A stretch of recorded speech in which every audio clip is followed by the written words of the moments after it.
Ketika kalian sedang lelah atau capek, orang-orang mungkin akan bilang kalian butuh motivasi. Dan dari zaman internet dulu bahkan mungkin sampai sekarang, gambar motivasi yang bentukannya kayak gini sudah menjadi sebuah ilustrasi yang sangat populer untuk memotivasi orang-orang, dimana katanya dari gambar-gambar kayak gini ternyata bisa memberikan kita sebuah pelajaran hidup. Tapi ternyata semua gambar tadi sangatlah ambigu. Loh, kok bisa? Jadi inilah kekeliruan gambar-gambar motivasi yang ternyata nggak ada gunanya.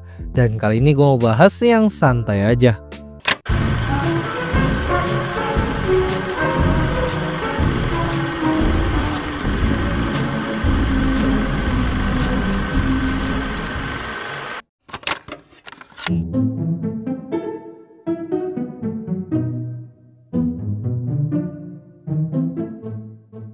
Jadi maksud dari gambar-gambar motivasi itu ambigu apaan? Pertama kita perlu tahu apa itu ambigu. Ambigu sendiri adalah suatu kondisi di mana kata, frasa, atau kalimat memiliki makna ganda atau lebih dari satu interpretasi, sehingga ini justru malah membuat beberapa orang menjadi salah paham tentang hal tersebut. Ya emang namanya juga memiliki makna ganda. Langsung aja kita mulai ke contohnya, dimana coba kalian lihat gambar motivasi yang cukup umum atau populer, yaitu gambar motivasi yang ini, dimana terlihat jelas kalau dari ilustrasi ini mendeskripsikan kalau kakek tua yang di bawah adalah orang yang menyerah dan berhenti melakukan apa yang ia usahakan, dan orang yang di atas adalah orang yang terus berusaha. Pesannya sendiri adalah jangan pernah menyerah dan berhenti dengan apa yang kita usahakan, karena bisa saja di momen kita ingin menyerah, kita nyatanya selangkah lebih dekat dengan berlian atau momen sukses kita itu. Dan ya, terdengar sangat bijak dan wholesome banget. Tapi pada akhirnya gambar ini adalah gambar yang lebay dan ambigu. Yang membuat ini ambigu adalah gambar ini seolah-olah mengejek atau menyindir orang-orang yang berhenti berusaha. Padahal di realitanya berhenti berusaha itu bukanlah hal yang selalu buruk, karena memang gak semua hal yang ada di dunia ini itu bisa kita capai, dan gak semua orang bisa mencapai apa yang kita capai juga, karena belum tentu apa yang kita usahakan atau inginkan itu benar-benar yang terbaik untuk kita. Salah satu contohnya seperti penjudi, dimana mindset mereka ya sama kayak di gambar tadi. Mereka akan terus berusaha berjudi karena mereka merasa kalau mereka berhenti artinya dia adalah orang yang gagal, dan pasti judi atau putaran selanjutnya mereka bakal jackpot. Padahal di mata orang waras ya udah jelas-jelas perjudian adalah hal yang settingan dan merusak pikiran dan mental korbannya. Jadinya solusi yang terbaik untuknya ya sudah jelas berhenti berjudi. Ya, berhenti berusaha berjudi. Atau ketika kalian sedang berusaha membangun usaha produk A dan ternyata setelah dicoba berbulan-bulan itu masih rugi, mungkin memang sudah saatnya kalian berhenti untuk jualan produk A tentunya, dan mulailah coba lagi ke jualan produk B atau bahkan ke pekerjaan lain yang gak ada hubungannya dengan jualan produk A.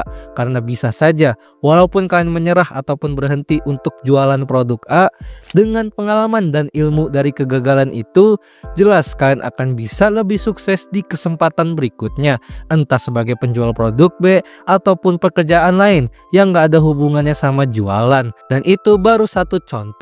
Ada lagi gambar motivasi yang kayak begini, dimana sudah jelas arti dari gambar ini bisa bermakna banyak hal, tapi intinya ya sama, yaitu berusaha menjadi orang yang berbeda, kreatif, atau istilahnya kerja cerdas biar lebih cepat sukses daripada yang lain. Jadi apakah orang-orang yang mendorong kotak ini adalah orang bodoh dan gak kreatif? Ya realitanya di kehidupan nyata nggak semua orang punya pisau yang ada di gambar untuk membuat kotak mereka menjadi bulat. Artinya gak semua orang punya privilege yang sama untuk mencapai kesuksesan yang lebih cepat seperti orang yang mendorong bola ini. Si pendorong bola mungkin bisa mendapatkan pisau itu dari banyak hal, entah dibeli, diberikan orang tua. Ya intinya pisau tersebut adalah privilege si orang pendorong bola. Itulah alasan kenapa pisau tersebut yang cuma ada di orang tersebut aja, nggak ada di orang-orang lain. Karena mungkin saja orang lain punya pikirannya ini kotak juga bisa dijadiin bulat aja biar cepet didorong, tapi masalah mereka nggak punya pisau alias privilege-nya. Terus kalian nanya, kenapa sih para pendorong-dorong kotak ini yang nggak ngambil pisau dari si pendorong bola tadi? Ya karena pisau itu sudah tumpul dipakai si pendorong bola. Kalau kita tetap ambil pisaunya, ya ujung-ujungnya membutuhkan waktu yang lebih lama lagi untuk membuat kotak tersebut jadi bola.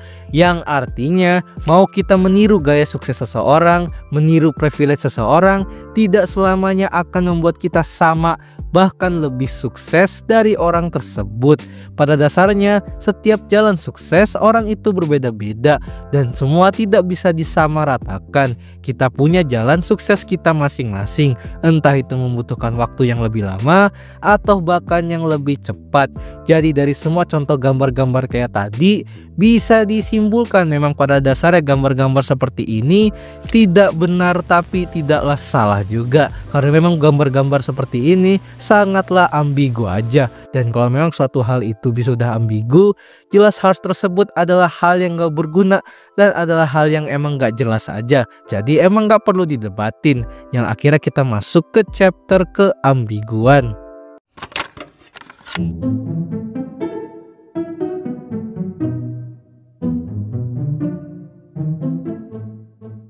Dan kalian tahu gak sih, nyatanya gak cuma gambar-gambar motivasi ini aja yang membuat kesalahpahaman kebanyakan orang, tapi soal-soal matematika ambigu kayak yang ini tentu ambigu banget. Karena mau hasilnya itu 1 atau 9 yang memang orang-orang perdebatkan, jawabannya ya benar semua dan gak ada yang salah. Dan yang salah adalah orang yang membuat soal-soal atau hal yang ambigu seperti ini.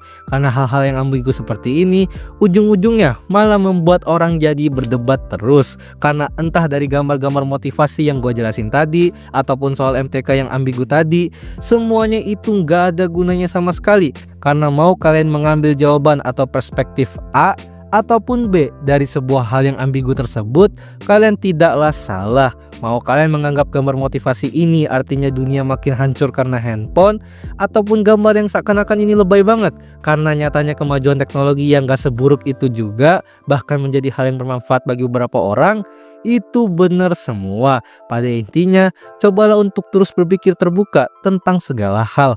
Gak perlu melihat dari satu sisi aja, karena hidup itu udah jelas banget kayak yin and yang aja. Bisa saja terdapat kebaikan di hal buruk, dan bisa saja ada keburukan di hal baik. Karena kalau kita mandang yang putih atau yang baik-baik aja, ujung-ujungnya kita toxic positivity, dimana kita merasa kalau keadaan kita ya baik-baik aja, padahal nyatanya ya jelas lagi enggak. Tapi satu sisi, jika kita terlalu condong ke hitam atau keburukan terus, malah berujung ke negativity bias yang akhirnya membuat kita pesimis dengan segala hal, bahkan mulai berpikir untuk melakukan hal yang enggak-enggak saking pesimisnya. Pada akhirnya dari contoh-contoh gambar motivasi ini ataupun soal-soal tadi adalah bukti kalau kita jangan memandang sesuatu dari satu mata aja. Dan emang ujung-ujungnya motivasi bukanlah sebuah hal yang harus kita punya, karena sesuai di video yang gue bahas di sini, yang paling kita butuhkan untuk mengembangkan value di diri kita adalah tujuan hidup dan disiplin. Gak perlu motivasi-motivasi yang ujungnya cuma jadi dopamin sementara doang. Jadi apakah kalian punya pendapat lain tentang topik ini? Silahkan komen aja. Terima kasih telah menonton video ini. Gimana? Apakah kalian sering lihat gambar-gambar motivasi kayak begini? Silahkan komen juga. Intinya yang jadi permasalahan dari gambar ini adalah gambar-gambar ini emang ambigu banget. Bahkan gak jarang yang maknanya itu emang terlalu menyudutkan satu pihak. Padahal realitanya tentu saja gak begitu juga. Gak semua orang harus mengikuti A dan gak semua orang harus mengikuti B dan seterusnya. Karena kita semua punya jalannya masing-masing. Mau kita itu lebih susah, kita lebih mudah dari orang lain, itu semua adalah takdir kita. Jadi jangan lupa subscribe Dazzle. Dah.